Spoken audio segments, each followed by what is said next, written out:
Okay class 10th, आप लोगों के पास में पहला चैप्टर लेके आई हूँ केमिस्ट्री का।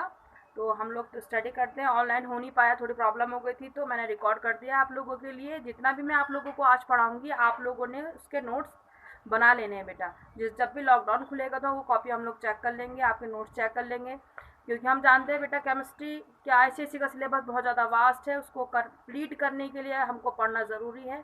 तो प्लीज़ आप लोग जो है लगातार से वीडियो वॉच करें। वॉच करने के बाद जो चीज़ आपको समझ में नहीं आती आप मुझे कमेंट्स में पूछ लेना, और आप प्लीज़ उसके नोट्स बनाने आप शुरू कर दीजिए। ठीक है, आज आपके सामने मैं पहला चैप्टर लेकर आ रही हूँ। आपका पहला चैप्टर है periodic table, periodic properties and variation of properties. Line to line में आपको समझाती रहूँगी, चैप्टर समझाती रहूँगी। जैसे जैसे समझाती रहूँगी वैसा आप लोग अपने नोट्स में उनको नोट कर लीजिएगा। ठीक है, सबसे पहले हम लोग पढ़ते हैं यहाँ पर, क्योंकि देखो बहुत सारे एलिमेंट्स आए, कम से कम 118 एलिमेंट्स के बारे में हम लोग जानते हैं। अब इसको हम लोगों ने क्लास 9 में पढ़ा था कि सिस्टमेटिक तरीके से अरेंज किया गया था।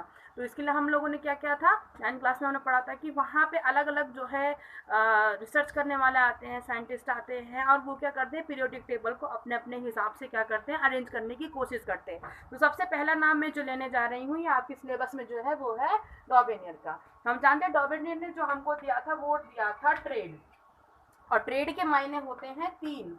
इन्होंने क्या करा था कि एटॉमिक वेट के बेस पे 3 का पेयर बनाया, 3 के पेयरिंग शुरू कर दी, और 3 की पेयरिंग के साथ पहला और जो तीसरा एलिमेंट था उसके एटॉमिक वेट को ऐड किया गया, और वो जो उसको एवरेज निकाला गया, वो एवरेज जो है आपका दूसरे वाले के जो बीच वाला था मिडल वाले के बराबर आता है। ठीक है, तो ये यहाँ पर हमारा जो डॉबिनियर ने ट्रेड दिया था वो दिया था एटॉमिक मास के बेस पे। एटॉमिक मास एटॉमिक वेट के बेस पे इन्होंने क्या करा था अरेंज किया था। जैसे इन्होंने लिखा लिथियम, सोडियम और पोटेशियम। तो इसके वेट को जब ऐड किया गया और उसका एवरेज निकाला गया, यानी डिवाइडेड बाय 2 करा गया, तो उसका जो निकल के आता है नंबर निकल के आया वो है 23 के लगभग निकल के आता है। तो वो कहता है कि इस तरीके से उन्होंने अरेंज करना इसको शुरू कर दिया। ठीक है, इसके बाद डॉबिनियर आता है। ये फेल हो जाता है। क्यों फेल हुआ? क्योंकि इसने जो बेस बनाया था वो एटॉमिक मास को बेस बनाया था। अब आती है बारी किसकी? दूसरा भाई साइंटिस्ट था, दूसरे साइंटिस्ट ने भी आना था भाई, क्योंकि एक जब फेलियर हुआ है तो ऑब्वियस सी बात है दूसरा साइंटिस्ट भी तैयारी करेगा। दूसरे साइंटिस्ट का नाम था न्यूलैंड। यह हम लोग बेटा 9th में भी पढ़ चुके हैं। न्यूलैंड ने जो अपना दिया था, न्यूलैंड ने दिया था आपका सारे गामा पाधा निशा के बेस पे। तो अगर मैं सारे गामा पाधा निशा को मैं पढ़ती हूँ तो उसके हिसाब से सा और सा 2 बार रिपीट हो रहा है, यानी कि इसने 8 एलिमेंट, यानी कि कम से कम इसने 8 एलिमेंट को अरेंज करना शुरू करा। 8 एलिमेंट को अरेंज करा। पहला एलिमेंट और आपका जो आखिरी एलिमेंट था वो सेम था। अगर मैंने हाइड्रोजन से स्टार्टिंग करी है तो मैं गिनती में आऊंगी और आखिरी में भी मेरा क्या आएगा, हाइड्रोजन ही आएगा। ठीक है, तो इस तरीके से इन्होंने भी अपनी क्या बनाई, पीरियोडिक टेबल को अरेंज करना शुरू करा।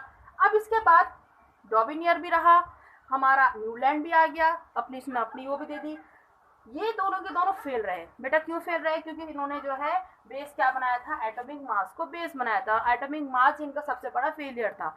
इसके बाद बारी आती है, डॉबिनियर फेल हुआ, ठीक है, न्यूलैंड ये साइंटिस्ट से फेल होते हैं, ऑक्टेव इनको कहा जाता है। और उसके बाद तीसरे आते हैं हमारे पास जो काफी जाने माने हैं, वो है मेंडलीव।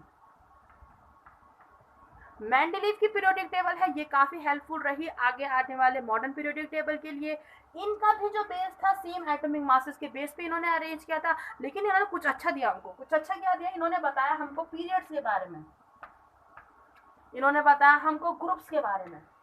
ठीक है, इन्होंने हमको एक तरीके से मैं ये कहूँ कि इन्होंने हमको एक स्केच तैयार करके दे दिया। स्केच का मतलब था उन्होंने कह दिया कि आप जो है इस तरीके से आपका, आपने देखा होगा पीरियोडिक टेबल इस तरीके से होता है, इस तरीके से एक रफ स्केच बना के हमको दे दिया, और इसके अंदर इन्होंने अपने एलिमेंट्स को अरेंज करना शुरू कर दिया। एक और चीज इनके साथ अच्छी थी, इन्होंने जो मेंडलीव पीरियोडिक टेबल थी इन्होंने गैप भी दे रखा था।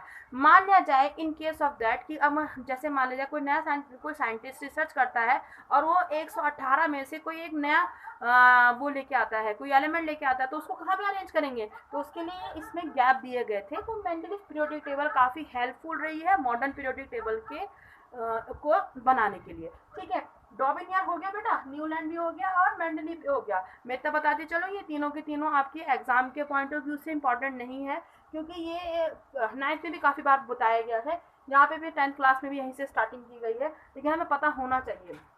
डॉबिनियर हो गया, न्यूलैंड हो गया, मेंडलीव पीरियोडिक टेबल हो गई है। अब क्या हुआ, इन तीनों के रिजेक्शन का एक बहुत बड़ा कारण था। तो रिजेक्शन क्यों किया गया इनका, आपसे क्वेश्चन पूछा जाता है कि इनको रिजेक्ट क्यों किया गया, तो इसका रिजेक्शन का आप कारण लिखेंगे, क्यों इनको रिजेक्ट किया जाता है। पॉइंट नंबर 1, क्योंकि ये एटॉमिक मासेस के बेस पे थे, ठीक है। अब जब कोई चीज एटॉमिक मास के बेस पे अरेंज की गई होगी तो उसमें एक प्रॉब्लम आएगी, और वो प्रॉब्लम है आपके पास, क्या प्रॉब्लम है, एटॉमिक मास के पास साथ दूसरी प्रॉब्लम आ जाती है आइसोटोप्स। लॉकडाउन के चलते भूल तो नहीं गए कि आइसोटोप्स होता क्या था, 9th में पढ़ा था हम लोगों ने। आइसोटोप्स क्या था, आइसोटोप्स होते हैं same atomic number but different mass number. कुछ याद आ रहा है, कुछ याद आया। अब देखो इसमें आपको एग्जांपल देके मैं बताती हूँ। हाइड्रोजन एंड अगेन हाइड्रोजन, 1 1 1 1 2 3, याद है। इसको हम लोग कहते थे क्या है, तो तीनों हाइड्रोजन, लेकिन ये तो फॉर्म ऑफ आइसोटोप, पहला नाम होगा इसका प्रोटियम, ड्यूटेरियम और टाइटेरियम, ठीक है। इसमें आपको एटॉमिक नंबर तो सेम दिखाई दे रहे होंगे, लेकिन मासेस नंबर आपके क्या हो रखे हैं, चेंज हो रखे हैं। तो जब मासेस नंबर चेंज होंगे तो ऑब्वियसली सी बात है, अगर आप पीरियोडिक टेबल बना रहे हो तो आपको इनको भी अरेंज करना होगा, और इस हिसाब से अगर हर एक का आइसोटोप आप 2 भी मान के चलते हो और 118 को आप मल्टीप्लाई बाय 2 कर दो तो पीरियोडिक टेबल बहुत लंबी और बहुत बहुत बड़ी, बहुत ज्यादा हो जाती है। तो वो इन्होंने अरेंज नहीं करा, इन्होंने एक तरीके से एटॉमिक मास को बेस तो बनाया, लेकिन इस चीज को बिल्कुल पूरी तरीके से रिजेक्शन में डाल दिया, ठीक है। और तीसरा आ जाता है रेयर एलिमेंट। जो हमारे पास क्या थे, रेयर एलिमेंट थे। उन रेयर एलिमेंट के बारे में तो जिक्र ही नहीं करा। रेयर एलिमेंट क्या होते हैं, रेयर एलिमेंट जैसे लैंथेनाइड और एक्टिनाइड, इनकी प्रॉपर्टी होती है ये रेडियो एक्टिव होते हैं। ऐसा नहीं था कि इस टाइम पे इनको पता नहीं था, पता था, लेकिन कि अपने पीरियोडिक टेबल को क्या नहीं करना चाह रहे थे, डिस्टर्ब नहीं करना चाह रहे थे, इसलिए इन्होंने क्या कर दिया, रेयर एलिमेंट के बारे में कोई जिक्र किया ही नहीं, और इस हिसाब से ये 3 पॉइंट इनके रिजेक्शन के हो जाते हैं। तो मेंडेलिव पीरियोडिक टेबल भी हमारी रिजेक्ट कर दी जाती है, लेकिन इसने बहुत ज़्यादा कॉन्ट्रीब्यूशन दिया हमारी मॉडर्न पीरियोडिक टेबल को बनाने में, ठीक है। अब चलते हैं मॉडर्न पीरियोडिक टेबल की तरफ। तो अब मॉडर्न पीरियोडिक टेबल बनती है, अब हम देखेंगे मॉडर्न पीरियोडिक टेबल की हमारे पास साइलेंट फीचर्स क्या है। मॉडर्न पीरियोडिक टेबल, ठीक है। इसके साइलेंट फीचर्स मैं आपको बता दूं। सबसे पहली बात, इसमें थे ग्रुप। कितने ग्रुप थे बेटा, 18 ग्रुप थे इसके अंदर। और दूसरा था इसमें आपके पास एक ग्रुप होता है ग्रुप 18, और एलिमेंट्स पीरियड्स हो गए कितने, 7। ऐसा लग रहा था मुझे जैसे आप पीछे से आवाज दोगे बोलोगे 7। तो क्या था, ग्रुप 18 हो गया, और पीरियड्स हो गया, क्या हो गया आपके पास 7। ये इसके नॉर्मल फीचर्स थे, लेकिन आपके पास साइलेंट फीचर्स अब आप किसी के बताने लगो, मैं कहूँ बेटा इसके साइलेंट फीचर्स करो, ये लड़का आपके साथ खड़े, तो आप बोलोगे मैडम 2 आँख है, नाक है, कान है, ये है, सो सिर्फ ये बोल के तो खत्म नहीं कर दोगे ना कि ये लड़का है, ठीक है। तो सेम लाइक दैट हमको मॉडर्न पीरियोडिक टेबल की भी क्या करने पड़ेंगे, साइलेंट फीचर्स थोड़े से और एक्सप्लेन करने पड़ेंगे। पढ़ा है हम लोगों ने, लेकिन थोड़ा सा मैं आपको रिवाइज कराते चलूँ, ताकि आप लोग जो है आगे के लिए अच्छे से प्रिपेयर कर सके बेटा, तो कोई स्टेप ना छूट जाए, क्योंकि क्लास 10th है, हम जानते हैं एक मार्क्स के क्वेश्चन आते हैं। अगर हमने एक भी स्टेप को मिस कर दिया, डिनाई कर दिया, छोड़ दिया, तो ना ऐसा ना हो कि वो 1 मार्क्स में जो है आपका फर्स्ट 40 में आ जाए, ठीक है। तो अब हम चलते हैं, ये रहा आपके पास ग्रुप 18 और पीरियड 7। आज मैं आपको एक्सप्लेन करती हूँ ग्रुप के बारे में और पीरियड्स के बारे में, ठीक है। तो पहले हम ले लेते हैं ग्रुप, कि ग्रुप में क्या होता है, ठीक है, क्या ग्रुप के साइलेंट फीचर्स होते हैं। अब ग्रुप 18 है तो इनके नाम देंगे, जैसे ग्रुप पहला, फर्स्ट ग्रुप को क्या कहते हैं, group first is called alkali group. याद आया कुछ एल्किली ग्रुप के बारे में।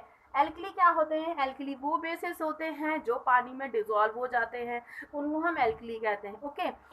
इनको मेन ग्रुप भी कहा जाता है, ठीक है। इसके अलावा आता है सेकंड ग्रुप, आता है हमारे पास। सेकंड ग्रुप का नाम क्या था, alkaline earth metal, okay. Alkaline earth metal, alkaline earth metal से क्या समझ रहे हैं आप, एल्कलाइन अर्थ मेटल ये वो मेटल्स होते हैं जिनको हम लोग कहाँ से मिलते हैं, हमको अर्थ क्रस्ट से मिलते हैं, इनको इसलिए अल्कलाइन अर्थ मेटल कहा जाता है, ठीक है। ये हो गया हमारे पास 2 ग्रुप के नाम, ठीक। इसके बाद आ जाता है ग्रुप हमारा, ग्रुप तीसरे से फ्रॉम 3rd अप टू 12, तीसरे से 12 में एक बार यहाँ पे मॉडर्न पीरियोडिक टेबल का एक रफ स्केच बना देती हूँ आप, ताकि आप लोगों को ध्यान रहे बेटा, ठीक है, लाइक दैट। याद होगा आप लोगों को, भूले नहीं होंगे आप, मुझे पता है, ठीक है। ये हमारे पास एस ब्लॉक था, ठीक है। इसमें 2 ग्रुप हो जाते हैं, ग्रुप 1 ग्रुप 2। यहाँ पे 3 से लेके 12 है, यहाँ पे आपके पास था फ्रॉम 13 to 18 आता है, याद आया ना, ठीक है, चलो ग्रुप 3 to 12 जो हमारे पास है, इनको कहा जाता है ट्रांजिशन मैटर। वैसे इसके बारे में, ट्रांजिशन मैटर के बारे में थोड़ा सा हाई क्लासेस के हिसाब से चलते हैं, तो हम कहते हैं कि जो आपकी ऑक्सीडेशन स्टेट में और आपकी